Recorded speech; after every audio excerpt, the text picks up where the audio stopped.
Mas é muito importante percebermos duas coisas. Uma, que o plano de Deus para mim passa pela minha vida do dia a dia. É aí que eu sou chamado a santificar-me e dar glória a Deus. E depois do que eu vivi aqui, hoje começa um novo capítulo na minha vida. Portanto, não vai ser voltar ao mesmo, vai ser diferente. E isso depende de nós tomarmos posse destas graças que Jesus nos deu. Então, o tema de hoje é disciplina e santidade. Ai não, Seu Padre, eu estava tão bem disposto, essa palavra fez-me assim um bocadinho de pele de galinha. O retiro estava a correr tão bem. A palavra disciplina é uma palavra que soa um bocadinho mal, digamos assim. Nós pensamos disciplina, pensamos logo, ou pelo menos eu, assim tipo tropa, disciplina, né? Ou não sei, escola, ou quando eu era criança, não é? Que era preciso dormir a sesta, não sei se os vossos pais vos obrigavam, era preciso lavar os dentes, ainda é. Mas pronto, os meus pais educaram-me com uma certa disciplina, graças a Deus, não é? Mas a palavra disciplina é uma palavra que implica uma certa contrariar as nossas vontades, não é? Horários, regras. A palavra disciplina tem tudo isso associado, não é? Rotinas.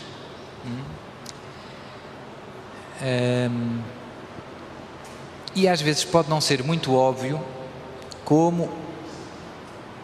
qual é a tal relação entre disciplina e santidade.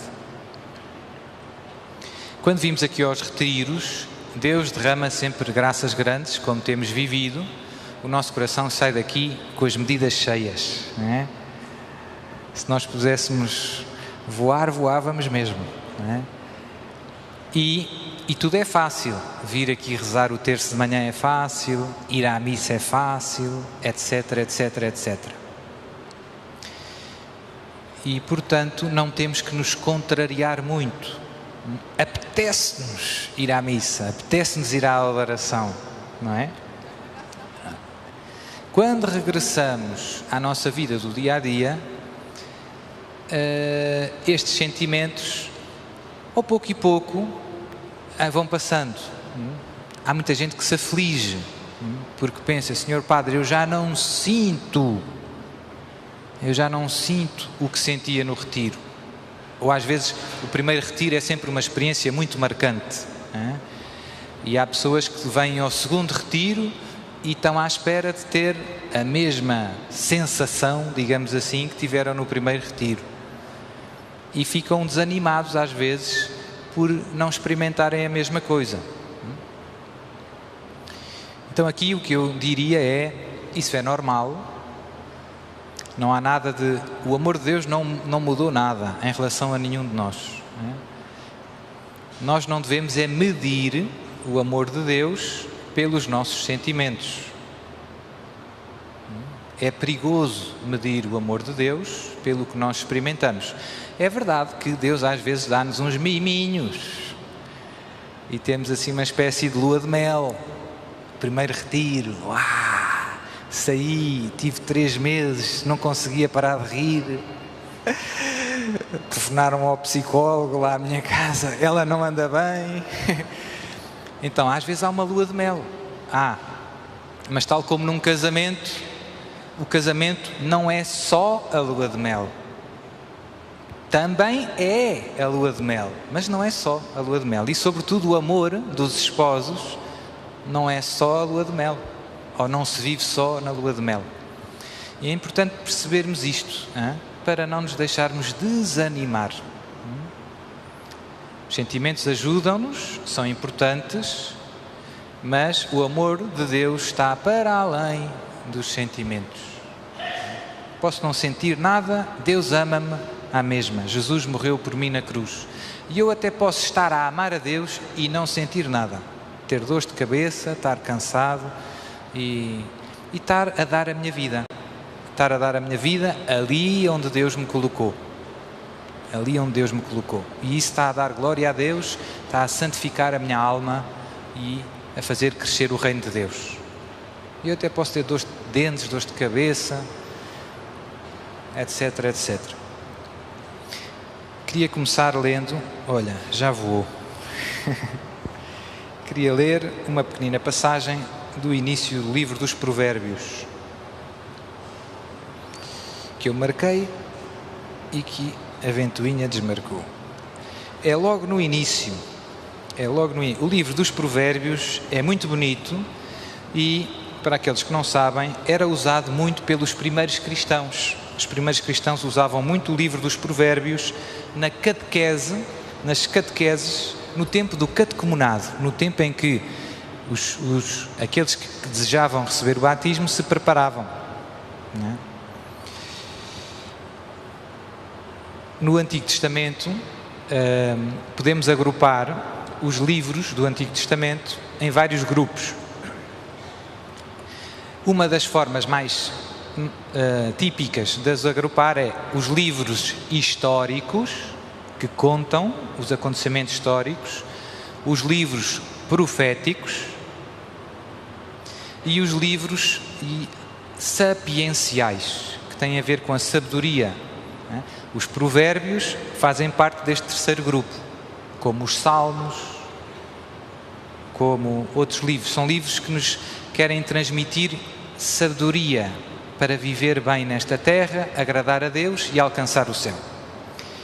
Então fica só assim o aperitivo. Lá em casa é um livro que se lê muito bem. Há livros do Antigo Testamento que há pessoas que leem e ficam assim um bocado confusas. Seu padre, só guerras e... Então lê os Salmos, lê o livro dos Provérbios. Este é muito fácil de ler e muito agradável e aprendemos imensa coisa. E o livro dos Provérbios começa assim: Provérbios de Salomão, filho de Davi, rei de Israel, para conhecer sabedoria e disciplina, para penetrar as sentenças profundas, para adquirir disciplina e sensatez, justiça, direito e retidão, para ensinar a sagacidade aos ingênuos, conhecimento e reflexão ao jovem, para penetrar provérbios e sentenças obscuras, os ditos dos sábios e os seus enigmas, que o sábio escute e aumente a sua experiência e o prudente adquira a arte de dirigir. O temor de Javé é o princípio de conhecimento. Os estultos desprezam a sabedoria e a disciplina. Então, nesta pequenina passagem do início do livro dos Provérbios, surge várias vezes a palavra disciplina, num contexto de adquirir a sabedoria, o temor de Deus, de adquirir as virtudes, a justiça, o direito, a retidão, podíamos dizer numa palavra, a santidade. Portanto, vemos que há uma relação entre esta tal disciplina e a vida que agrada a Deus, o temor de Deus, a vida reta.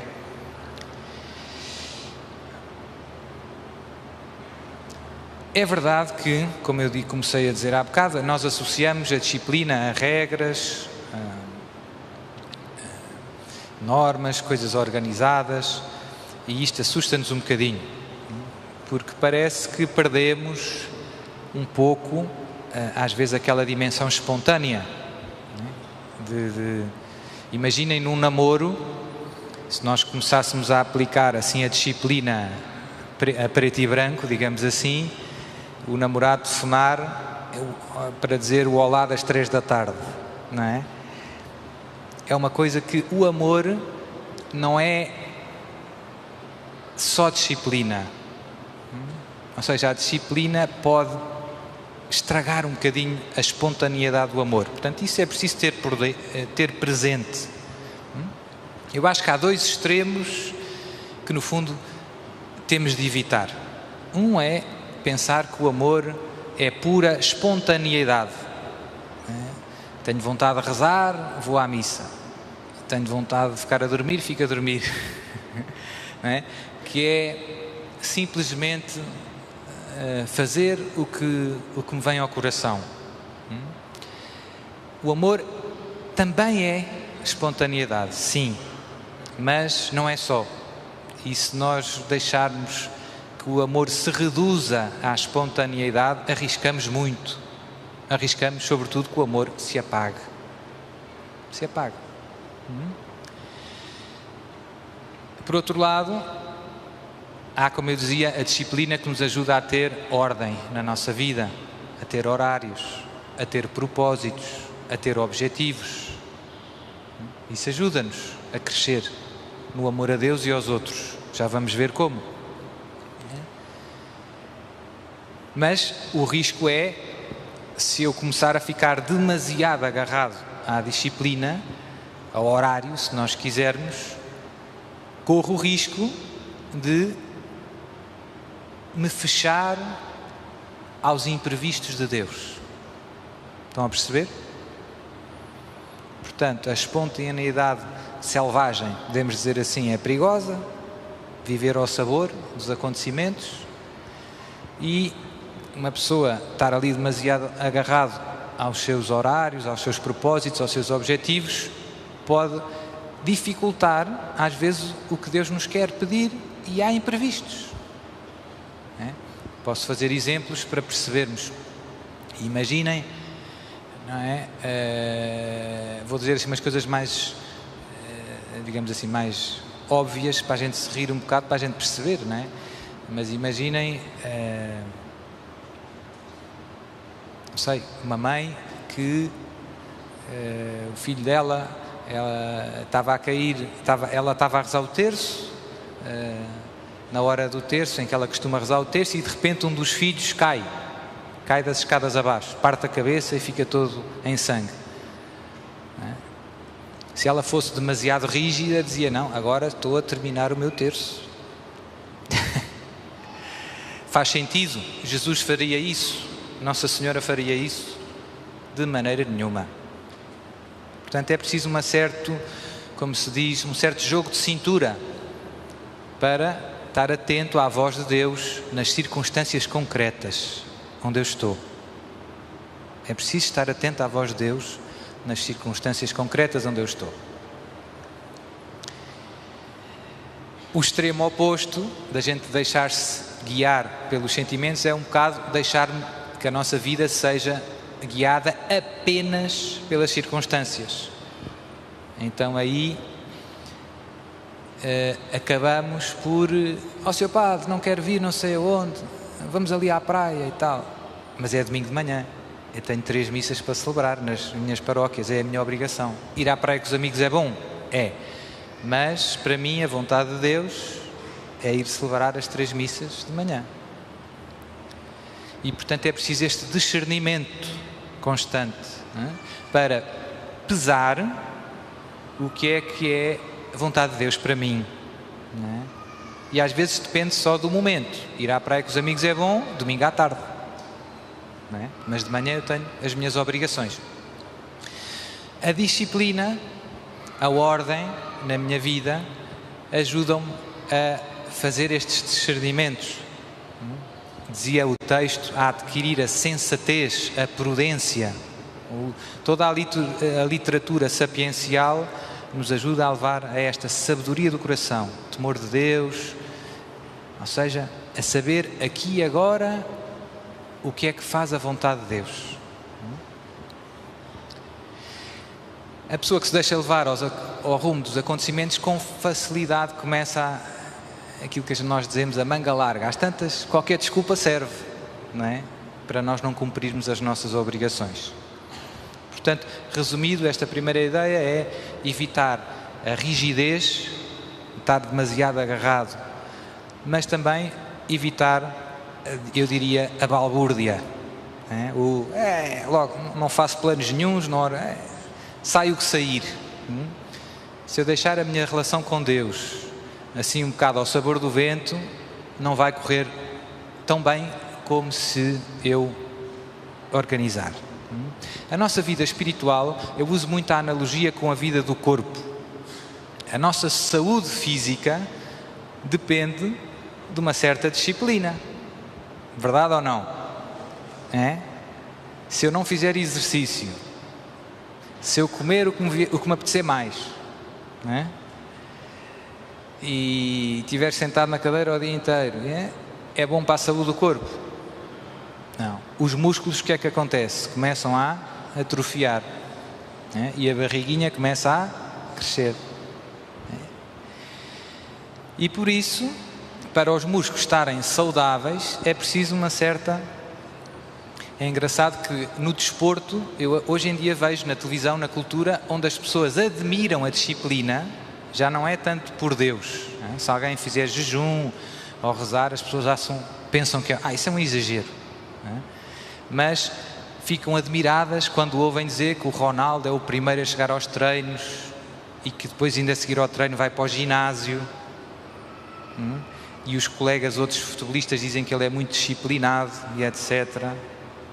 E nós admiramos isso. Uma vida de sacrifício para ser o melhor jogador do mundo.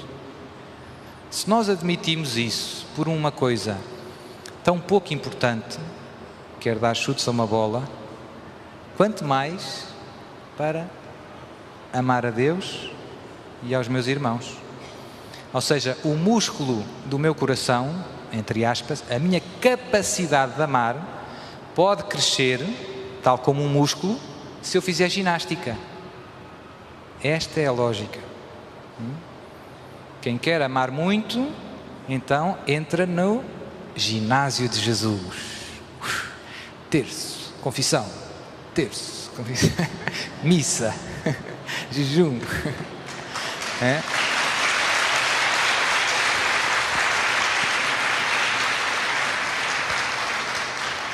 E o ginásio de Jesus, as tais meios que Deus põe ao nosso dispor para nós crescermos nas virtudes, sobretudo na virtude do amor, da caridade, que é a mais importante, são úteis, são importantes. Não é igual eu andar de bicicleta 1 hora por dia ou andar uma vez por mês. Não é igual, não é? Como não é igual fazer dieta 1 dia por semana ou todos os dias, não é? Mas, não é fácil, tocou aí num tema difícil. Isso das dietas, de facto a disciplina implica uma certa renúncia, um certo contrariar-se, mortificação, ascese. Mas se nós nos sacrificamos por coisas tão pouco importantes, se repararmos do mundo, quanto mais isso devia se aplicar a Deus. Eu vejo pessoas que, para comprar um carro ou para construir uma casa bonita, vão 30 anos para a Alemanha trabalham ao sábado e ao domingo, não é? Tudo isto para fazer uma casa. Ter uma casa é uma coisa boa? É. E amar a Deus não é bem mais importante? Eles que dedicaram 30 anos a trabalhar todos os dias, duro, para juntar algum dinheiro para fazer a casa, sacrificaram-se ou não? Foi fácil? Custou por uma casa. Quanto mais devíamos fazer isto por Deus, não é? E é importante também perceber que quando nós nos sacrificamos por alguma coisa, isso também manifesta o quanto amamos. O quanto amamos. Não é? Imaginem, sei lá, um casal de namorados, não é? De repente ela vai visitar os pais não sei aonde. Estavam em Lisboa a estudar, os 2 pombinhos, e chegaram às férias e ela foi visitar os pais, vamos dizer assim, um lugar longe, Bragança, não é? Estava quase a chegar a Bragança e o carro começou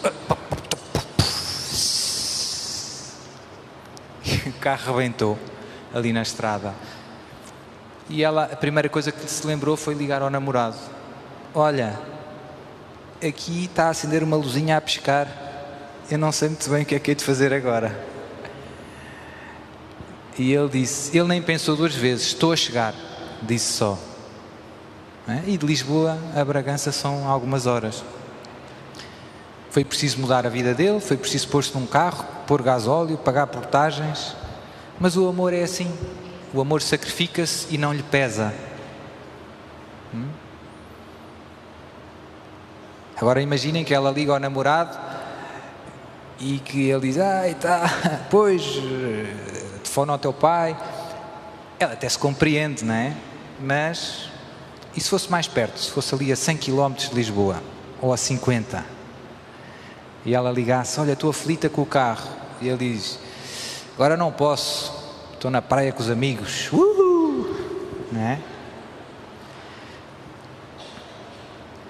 O que estamos dispostos a renunciar por amor, o sacrifício que fazemos, no fundo, é um bom termómetro do quanto amamos.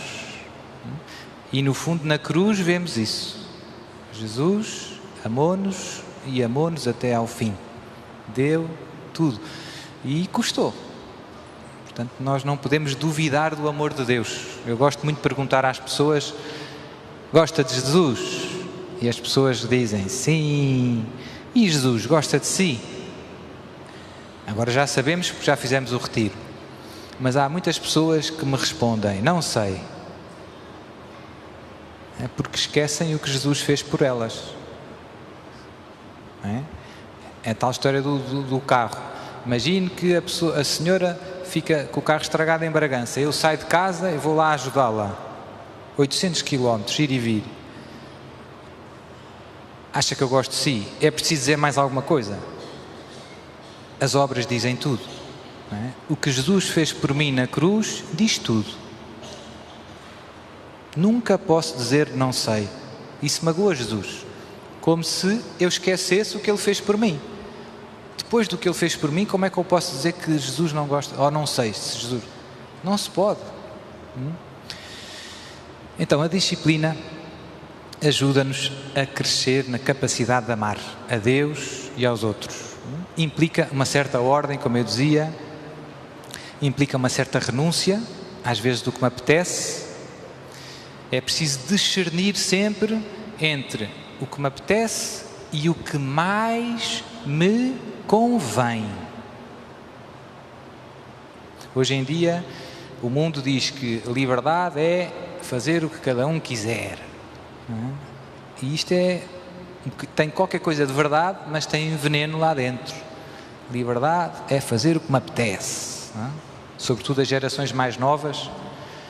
Eu vejo que as gerações mais novas, por falta de disciplina, de capacidade de sacrificar, quando chegam à idade de se casarem, não estão muito prontos, porque nunca fizeram um sacrifício por nada na vida. E isso não nos prepara para a vida.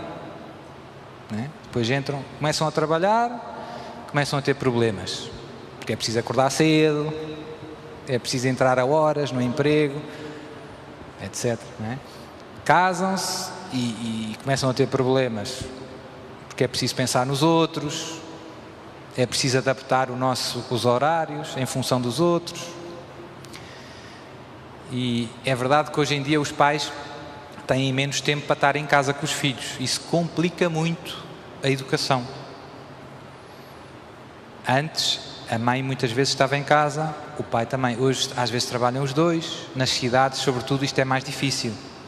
Às vezes chegam os dois cansados a casa e a criança cresce e já estão tão cansados que já não têm muita paciência para choros e não sei o quê. Ele até chama a atenção e os pais, para não terem chatices, dão tudo o que ele pede. Mais uma PlayStation, mais não sei o quê, outro telemóvel, iPhone 10. E depois, quando ele tem 18 anos, no fundo nunca aprendeu a sacrificar-se por nada. Ou seja, não tem virtudes, não tem coragem, não tem prudência, não tem temperança. Isto é um problema grande na nossa cultura, nós vemos isto. Os pais não fazem isto por mal, obviamente, mas porque trabalham os dois, muitas vezes, e não querem, às vezes tentam ainda fazer o que podem, mas como estão muitas horas fora de casa, o pouco tempo que estão, e estão cansados normalmente, não chega para dar a tal disciplina, para incutir os bons hábitos. para formar um bom caráter nos seus filhos. Antigamente eu via, as pessoas casavam-se com 18 anos, 19, há aqui pessoas que se calhar casaram-se com essa idade. Hoje em dia eu vejo pessoas a casarem com 30 que são umas crianças. Pronto, e isto também está ligado com estes temas. Onde é que eu quero chegar? Que é importante sairmos aqui deste retiro e concretizarmos numa espécie de plano de ataque. Hoje em dia as pessoas que têm problemas de peso ou que estão doentes ou alguma coisa vão ao médico e o médico depois dá uma receita, olha, vai ter que fazer ginástica para a coluna, vai ter que tomar este remédio e vai ter que ter cuidado, não pode pôr sal na alimentação. E ele dá-nos um plano que inclui vários aspectos da nossa vida. E se nós quisermos cuidar da nossa saúde do corpo, fazemos ou não fazemos? Então eu queria que hoje, agora, pensássemos um pouco no nosso plano para a santidade. Ou seja, o nosso plano para amar mais a Deus, para alimentar a nossa amizade com Jesus, para servir melhor aqueles que Ele colocou ao nosso lado. Há coisas óbvias que todos vamos ter que incluir nesse plano. Eu vou falar de algumas, mas há outras que depois são específicas para cada um. Por exemplo, eu sou padre, há coisas que no meu plano de amar a Deus e aos outros estão coisas que não estão no vosso, não é? Por exemplo, eu sei que Jesus gosta que eu dedique muito tempo a confessar. Não é? Vocês não são padres, não se põe esse problema no vosso plano, mas eu no meu plano tenho. Lá, tenho confessado todos os dias, por exemplo, não é? Mas depois varia. Uma mãe de família, no plano dela, tem que lá ter quanto tempo é que eu dedico aos meus filhos? Digo-lhes que os amo, isso não se aplica a mim, não é? Não sou mãe. Portanto, é este género de coisas que eu gostava que cada um pensasse um bocadinho. Vou dar umas sugestões e depois cada um faz o seu plano. E depois tentar, com a graça de Deus, pô-lo em prática. Há aqui dois perigos que eu vejo, sobretudo depois de um retiro.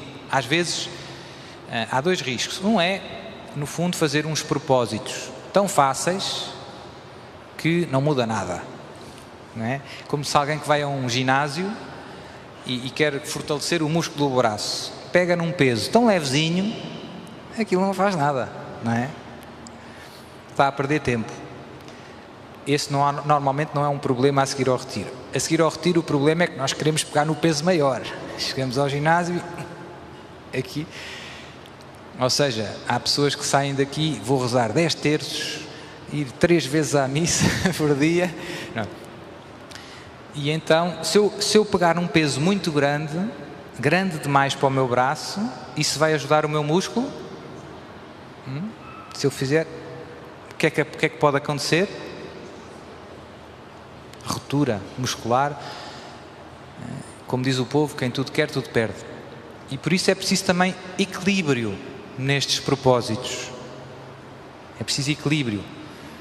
Eu tenho que fazer um plano que seja adequado ao meu ponto, ao ponto onde eu estou. Às vezes nós olhamos para o lado, mas a minha vizinha já reza as orações de Santa Brígida e faz a via sacra e ainda é zeladora do coração de Jesus.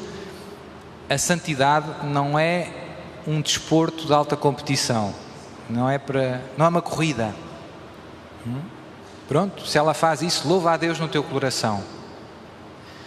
Tu tens que perguntar a Jesus o que é que Ele quer para ti agora, nas tuas circunstâncias concretas. Qual é o passo que tu podes dar? Qual é o peso certo para o músculo do teu braço? Certo? E isto parece fácil descobrir, mas não é muito fácil. Vou partilhar um pouco como é que eu faço. Vou por tentativas. Às vezes eu faço alguns propósitos que parecem muito bonitos, mas eu começo a ver que com o tempo, isto está um bocado pesado. Não sei se vai dar. Temos que ser humildes e ajustar, não por preguiça, temos que sempre levar tudo isto à oração. Às vezes não estou com vontade, então quero largar o peso. Não é? Então aí não devo largar. Disciplina. Mas às vezes o peso de facto está um bocado exagerado. Parecia bom no início, mas então tenho que ajustar com humildade. Às vezes é ao contrário. Às vezes faço um propósito, estou a lutar numa coisa que eu vejo que não faz grande efeito, que não há grande progresso. Não me está a ajudar muito. Estou a gastar aquele tempo, a fazer aquele esforço, mas aparentemente está leve demais. Deus quer mais. Deus quer mais. É preciso ajustar. Como é que sabe, Sr. Padre? Deus mostra-nos na vida do dia-a-dia. Uma das coisas que ajuda muito é, no final do dia, antes de deitarmos, de desligar a luz, uma das últimas coisas que devemos fazer é sempre um exame de consciência. Parar, pôr-nos na presença de Deus e ver como foi este dia. Fazer uma espécie de filme rápido. Louvar a Deus pelas coisas boas que vivemos, que Ele fez nos outros, em nós. Pedir a Deus perdão pelo que falhamos, pelos pecados que cometemos. Isto ajuda-nos muito, por exemplo, a preparar-nos para confessar. Se uma pessoa todos os dias, ao fim do dia, faz este exame de consciência, quando chega ao dia de confessar, não se perde muito tempo, porque tem no coração, não é? as quedas. E é bom pedir logo perdão, não demorar. E, terceiro ponto, ajuda muito ver como é que estou a lutar nos meus propósitos. Não é? O tal propósito que eu dizia, por exemplo, às mães imaginem que uma mãe daqui, que tem filhos pequenos, decide, não, eu vou dedicar todos os dias, depois das crianças chegarem da escola, 1 hora para estar só a brincar com os meus filhos. Então, no fim do dia, ela vê, correu bem? Consegui? Ou fiquei ao telefone com uma amiga, ou fiquei no Facebook.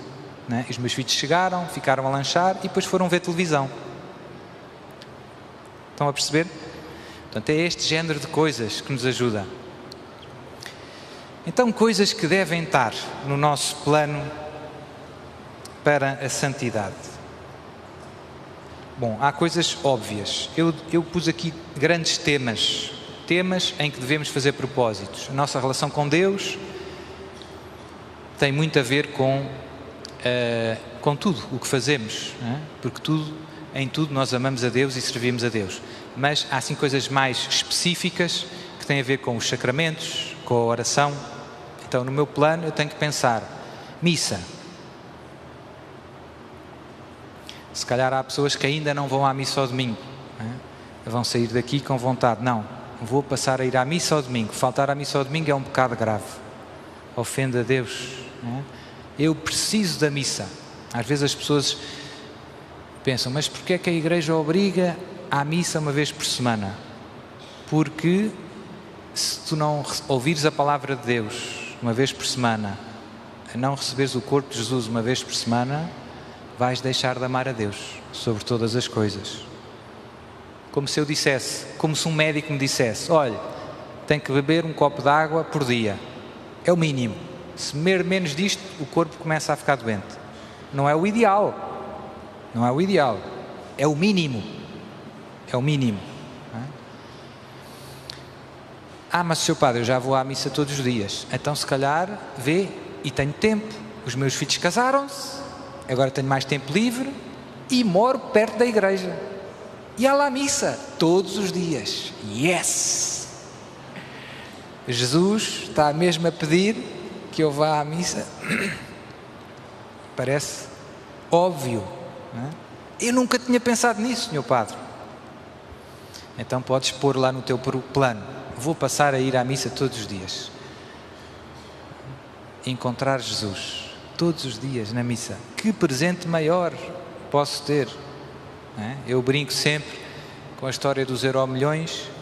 O que é melhor? Ir a uma missa e receber Jesus na comunhão ou ganhar o Euromilhões? Dizer é fácil, não é? É. Porque se nós ganhássemos o Euromilhões e fosse preciso ir a Lisboa a levantar o prémio, estávamos lá na hora. Mas se fosse preciso ir à missa ao domingo a Lisboa, ops, sou padre, agora pegou-me aí uma rasteira, não é? E aqui, infelizmente, felizmente há muitas missas, todas as terras, todas as aldeias têm missa. Na Diocese de Lamego há para aí 500 missas ao domingo. Mas as pessoas, se por acaso na aldeia delas não há missa, e há para aí mais 10 missas num raio de 10 km, não vão à missa. Dizem ao padre: Senhor padre, não houve missa, o que é que o senhor está à espera? Não são capazes de se deslocar 2 km, 3 km para ir à missa ao domingo. Senhor padre, é que me dói as costas e tal. Certo, mas vais ao supermercado, vais ao centro de saúde, vais ao médico. Porquê é que não vais à missa? Isto acontece. Então, missa deve estar no nosso plano. Devemos pensar nisso. Eu comecei a ir à missa todos os dias, vou partilhar aqui, porque um dia um amigo meu, um padre, disse: ouve lá, já vais à missa todos os dias?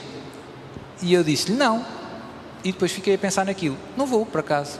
Porquê é que eu não hei de ir? Se eu acredito, se é bom.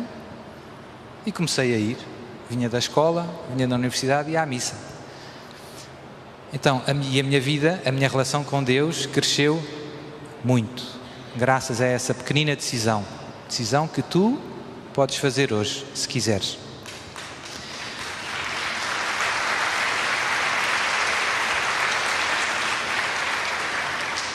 Outra coisa muito importante, depois da missa, confissão frequente.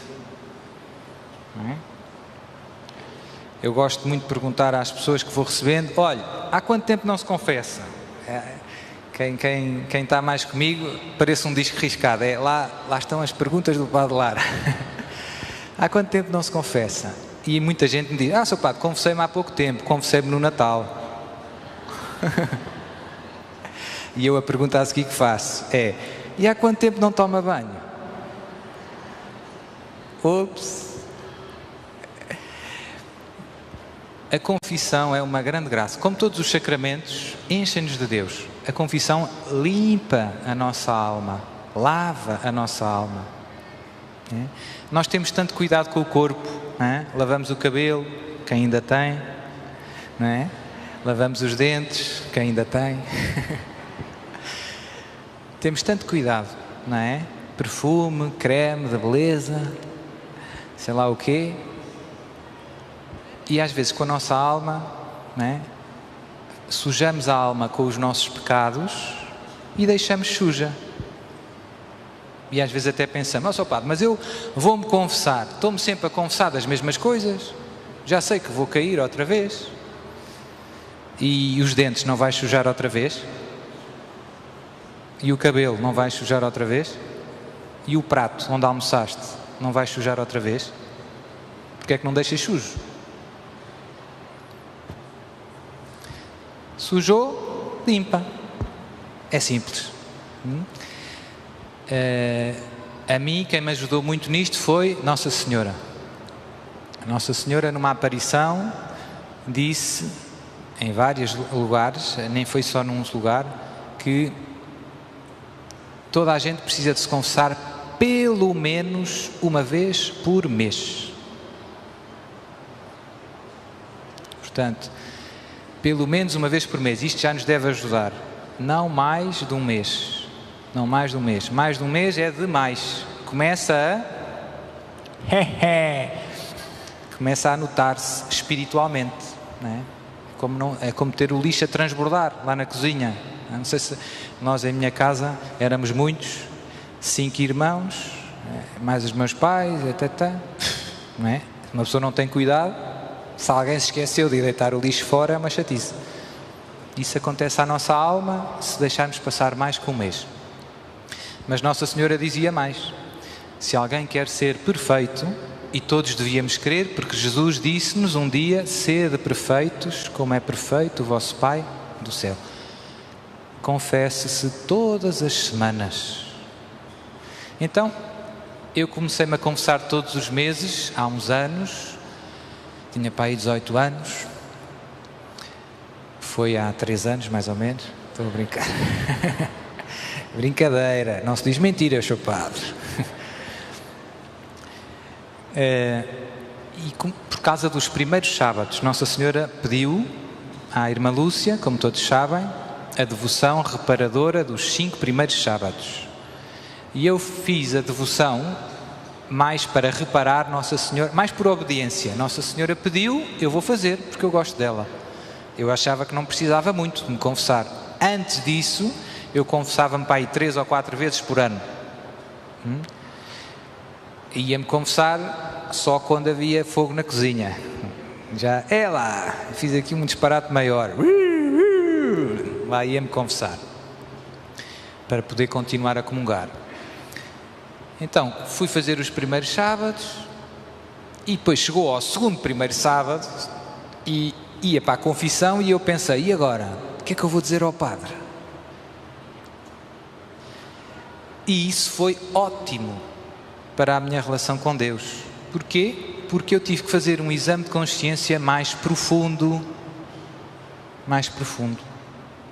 e olhar com mais cuidado para a minha vida. E comecei a notar muitas coisas que eu nunca tinha pensado nelas antes. Coisas mais pequenas, mas que também ferem o coração de Jesus.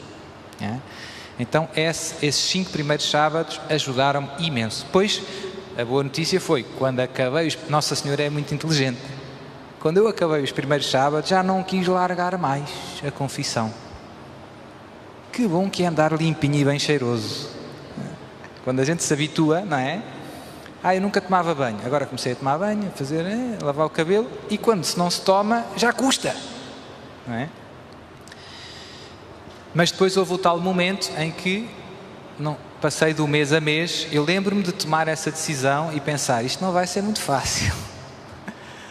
Jesus mandou um padre que eu conheci num retiro e tornámos-nos muito amigos, e ele morava perto de minha casa, na parede. Quem é ali da linha do Estoril? Eu morava no Estoril, ele morava na parede. E então eram para aí 10 minutos de carro, era perto. Então eu ia todas as semanas ter com o meu amigo padre e confessava-me. E aquilo ajudou imenso na minha relação com Deus. A minha vida mudou bastante, graças à confissão frequente. Então, segunda coisa a pôr. Hoje em dia, muitas vezes confesso-me mais do que uma vez por semana. Os sacramentos não têm contraindicações. Só faz bem, não é? Não faz mal a nada, só faz bem. Terceira ideia, terço, ou se nós quisermos, rosário. Eu gosto muito do terço, as pessoas já sabem também, porque Jesus e Nossa Senhora gostam muito do terço. Nossa Senhora aparece em tantos lugares e há uma coisa que parece um disco riscado. Quero que rezem o terço todos os... Então, esta não dá muito para fugir, não é? Porquê é que Nossa Senhora insiste tanto no terço? Sabemos e ao mesmo tempo não sabemos. Deus lá sabe. Eu vejo que Deus deu ao terço um poder muito forte. Tenho, como todos vocês, tenho problemas. E tenho problemas na minha família. Coisas que nos pesam, não é? Problemas às vezes com familiares que estão caminhos de pecado, longe de Deus. Coisas que nos fazem, não é? Que eu penso, não é? Se ele morresse hoje, será que ele se salva? Não sabemos, não é? E nós instintivamente tentamos ajudar os que estão ao nosso lado. Não faças isso, não faças. Discutimos às vezes até, às vezes depois vamos com mais cuidado, damos uns livros e uns CDs, mas nada parece resultar. Não é? Não sei se já experimentaram isso. Houve uma altura em que eu decidi, vou começar a rezar um terço por esta situação, uma situação difícil da minha família. Bem difícil. não é? Já lá vão mais ou menos 20 anos que eu rezo esse terço todos os dias. Rezo 4, um deles é sempre por esta intenção. E então, Sr. Padre, valeu a pena ou não? Deus superou as minhas expectativas mais otimistas.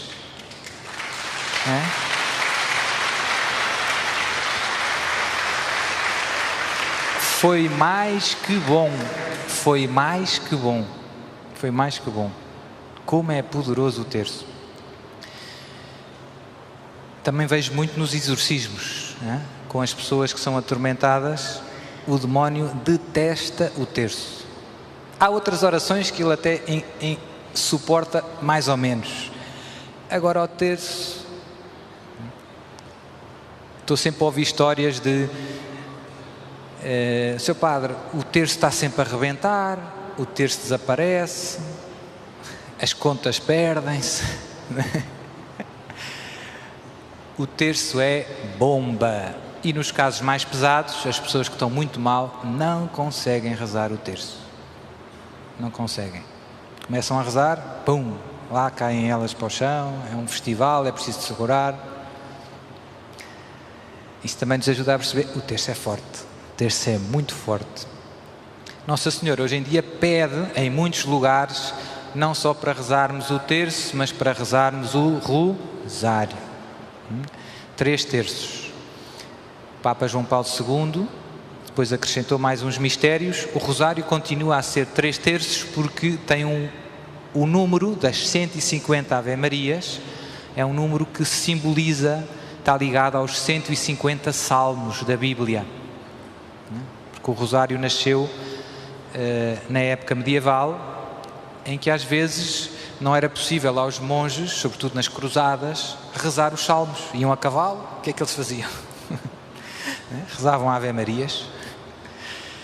Não era só nas cruzadas, mas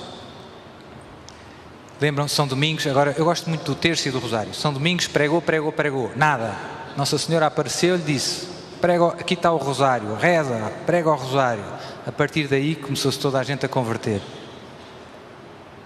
Nós complicamos, rezar. Portanto, o rosário é muito bom. Calma. Eu sei que, mas demora muito tempo, é preciso rezar tudo seguido, é preciso adaptar às tuas circunstâncias. Se não podes rezar todo seguido, divide aos pedaços. Uma dezena aqui, outra ali, mas eu não tenho muito tempo, então reza menos. Deus não quer que a gente se afaste das nossas obrigações. Se és mãe, se és polícia, se és o que for, tens que cumprir bem o teu trabalho, a tua missão. E depois isso vem regadinho com a oração. Como é que eu fazia? Quando estudava, ia para as aulas e ia rezando o terço. Hoje em dia uma pessoa, se rezar o terço, não sei, no comboio, já está a evangelizar. As pessoas olham assim de lado. As que olham de lado também vão a Fátima, a acender velas, mas não rezam o terço. Portanto, é muito bom. Eu lembro-me de andar aí na rua com o terço, já diz muito. Estamos a evangelizar e estamos a santificar a nossa alma, a fazer o que Nossa Senhora pede. Há uma frase que eu gosto muito, Nossa Senhora de Fátima apareceu e a Lúcia, eu vou para o céu, vais. E a Jacinta vai para o céu, vai. E o Francisco vai para o céu, vai. Mas tem de rezar muitos terços. Eu gosto aqui do muitos. É importante rezar muitos. Porque ouvimos muitas vezes, mas o importante é rezar com o coração e rezar bem. Certo, mas podes rezar com o coração e bem e muito.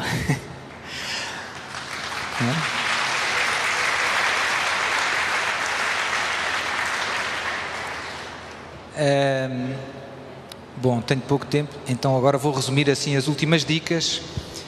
Em relação à vida da oração, já disse, missa, confissão, terço, Bíblia, temos que meditar na Palavra de Deus todos os dias, Catecismo da Igreja Católica, participar em retiros, tudo isso podemos programar. Todos os anos eu vou a um retiro, pelo menos a 1 ou a 2.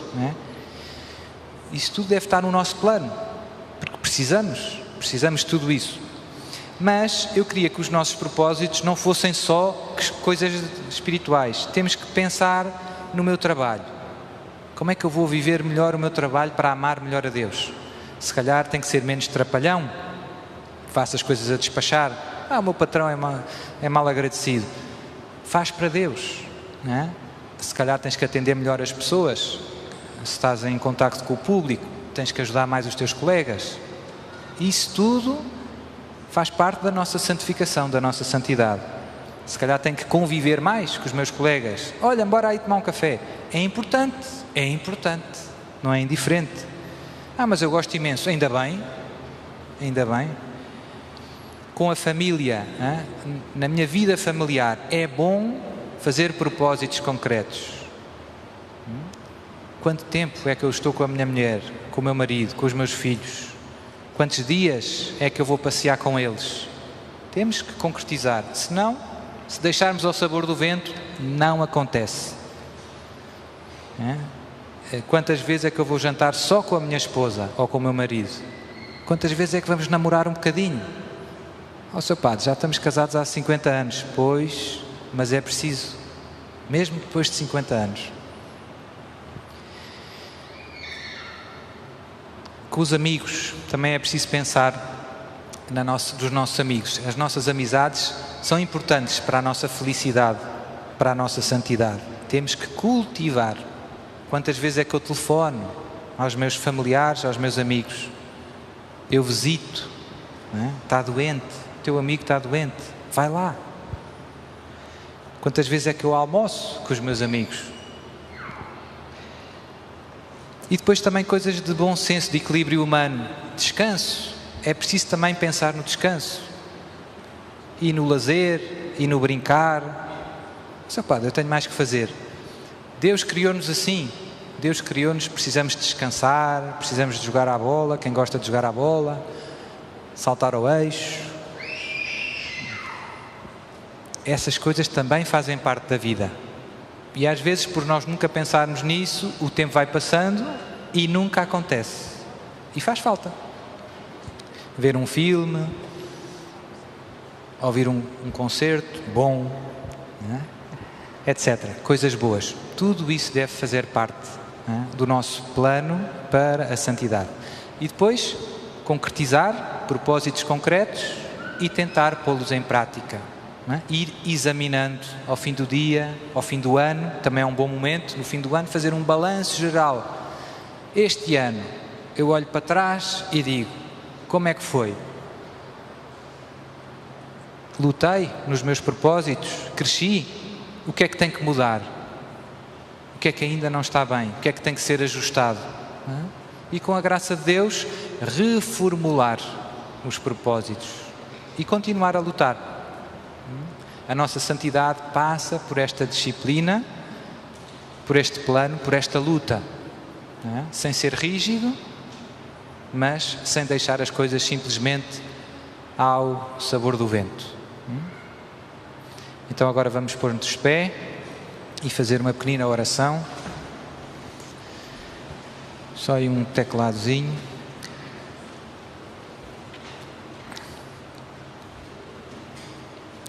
Querido Pai do céu, Tu conheces a vida, a minha vida. É isso, podemos repetir. Conheces as circunstâncias em que me encontro.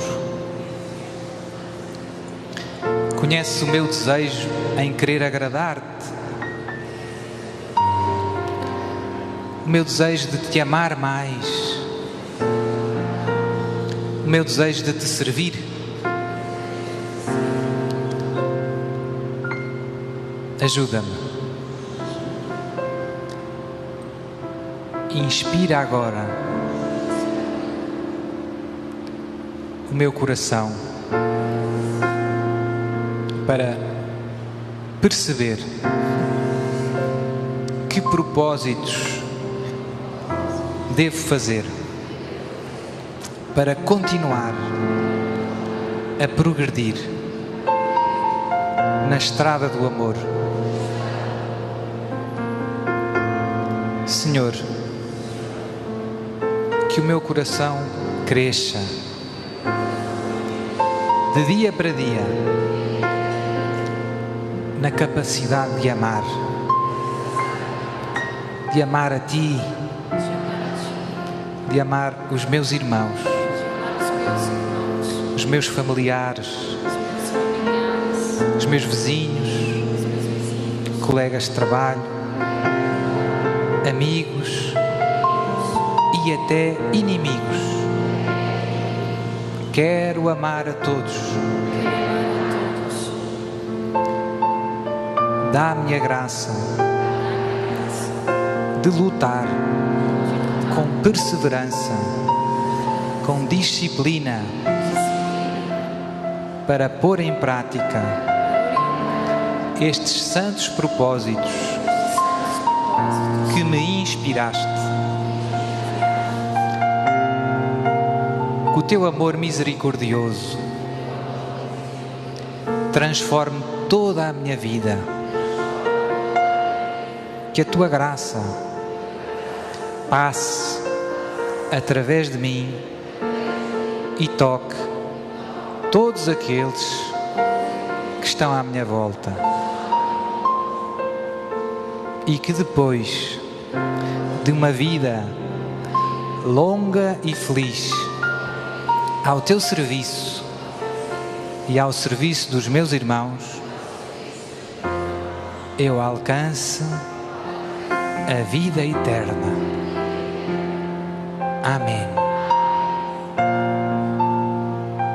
Podemos cantar qualquer coisa. Amar-te mais, se calhar. Amar-te mais que a mim mesmo. Amar-te mais que tudo que há aqui. Amar-te mais que os mais queridos, que os mais queridos. Amar-te e dar a vida só por ti. Com minhas forças, com minha alma,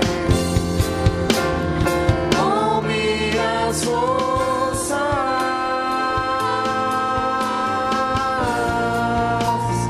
com minha alma, de todo coração, viverei só pra te amar, só pra te amar.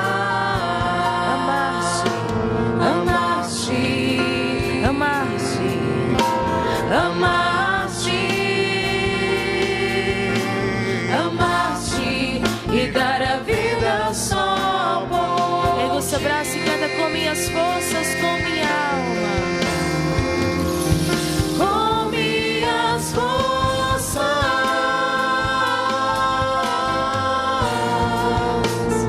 com minha alma, de todo coração, viverei só pra te amar, só pra te amar.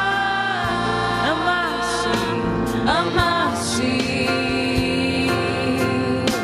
amar-te,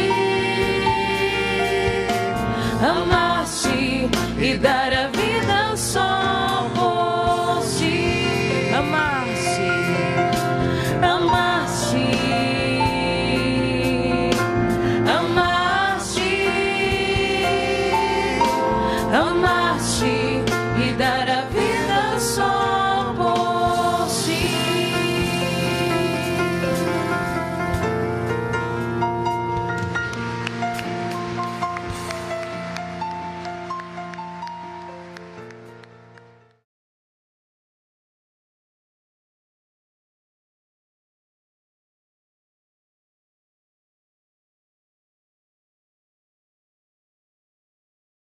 Os livros proféticos e os livros sapienciais, que têm a ver com a sabedoria. Os provérbios fazem parte deste terceiro grupo, como os salmos, como outros livros. São livros que nos querem transmitir sabedoria para viver bem nesta terra, agradar a Deus e alcançar o céu.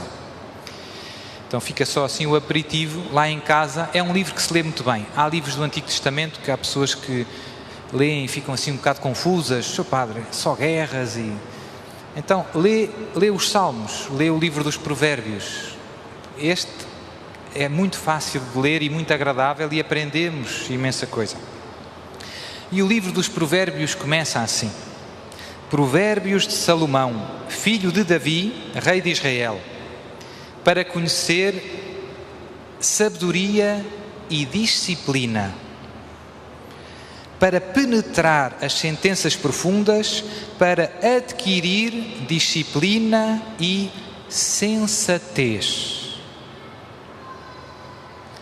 justiça, direito e retidão, para ensinar a sagacidade aos ingênuos, conhecimento e reflexão ao jovem, para penetrar provérbios e sentenças obscuras, os ditos dos sábios e os seus enigmas, que o sábio escute e aumente a sua experiência e o prudente adquira a arte de dizer.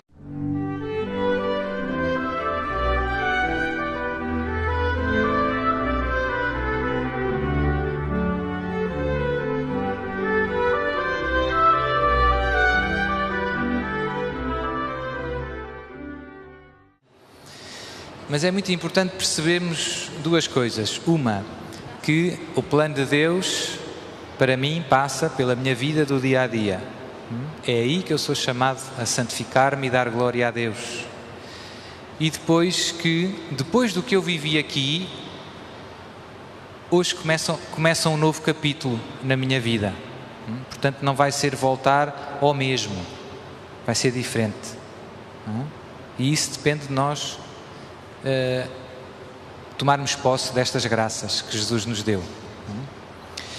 Então, o tema de hoje é disciplina e santidade. Ei, não. Seu padre, eu estava tão bem disposto, essa palavra fez-me assim um bocadinho de pele de galinha. O retiro estava a correr tão bem. A palavra disciplina é uma palavra que soa um bocadinho mal, digamos assim. Nós pensamos disciplina, pensamos logo, ou pelo menos eu, assim tipo tropa, disciplina, não é? Ou, não sei, escola, ou quando eu era criança, não é? Que era preciso dormir a sesta, não sei se os vossos pais vos obrigavam, era o que sentia no retiro. Ou às vezes o primeiro retiro é sempre uma experiência muito marcante, não é? E há pessoas que vêm ao segundo retiro e estão à espera de ter a mesma sensação, digamos assim, que tiveram no primeiro retiro. E ficam desanimados às vezes por não experimentarem a mesma coisa. Então aqui o que eu diria é, isso é normal, não há nada de... O amor de Deus não mudou nada em relação a nenhum de nós. Não é? Nós não devemos é medir o amor de Deus pelos nossos sentimentos. É perigoso medir o amor de Deus pelo que nós experimentamos. É verdade que Deus às vezes dá-nos uns miminhos e temos assim uma espécie de lua de mel. Primeiro retiro, saí, tive 3 meses, não conseguia parar de rir. Telefonaram ao psicólogo lá à minha casa, ela não anda bem. Então, às vezes há uma lua de mel. Mas tal como num casamento, o casamento não é só a lua de mel. Também é a lua de mel, mas não é só a lua de mel. E sobretudo o amor dos esposos não é só a lua de mel, ou não se vive só na lua de mel. E é importante percebermos isto, para não nos deixarmos desanimar. Os sentimentos ajudam-nos, são importantes, mas o amor de Deus está para além dos sentimentos. Posso não sentir nada, Deus ama-me à mesma. Jesus morreu por mim na cruz. E eu até posso estar a amar a Deus e não sentir nada. Ter dores de cabeça, estar cansado e estar a dar a minha vida. Estar a dar a minha vida ali onde Deus me colocou. Ali onde Deus me colocou. E isso está a dar glória a Deus, está a santificar a minha alma e a fazer crescer o reino de Deus. Eu até posso ter dores de dentes, dores de cabeça, etc, etc. Queria começar lendo, olha, já voou. Queria ler uma pequenina passagem do início do livro dos Provérbios, que eu marquei e que a ventoinha desmarcou. É logo no início. O livro dos Provérbios é muito bonito e, para aqueles que não sabem, era usado muito pelos primeiros cristãos. Os primeiros cristãos usavam muito o livro dos Provérbios na catequese, nas catequeses, no tempo do catecumenado, no tempo em que aqueles que desejavam receber o batismo se preparavam. Não é? No Antigo Testamento, podemos agrupar os livros do Antigo Testamento em vários grupos. Uma das formas mais típicas de os agrupar é os livros históricos, que contam os acontecimentos históricos. Preciso lavar os dentes, ainda é. Mas pronto, os meus pais educaram-me com uma certa disciplina, graças a Deus, não é? Mas a palavra disciplina é uma palavra que implica uma certa contrariar as nossas vontades, não é? Horários, regras. A palavra disciplina tem tudo isso associado, não é? Rotinas.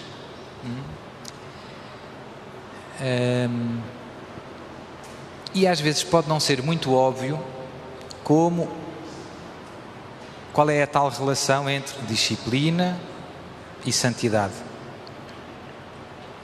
Quando vimos aqui aos retiros, Deus derrama sempre graças grandes, como temos vivido.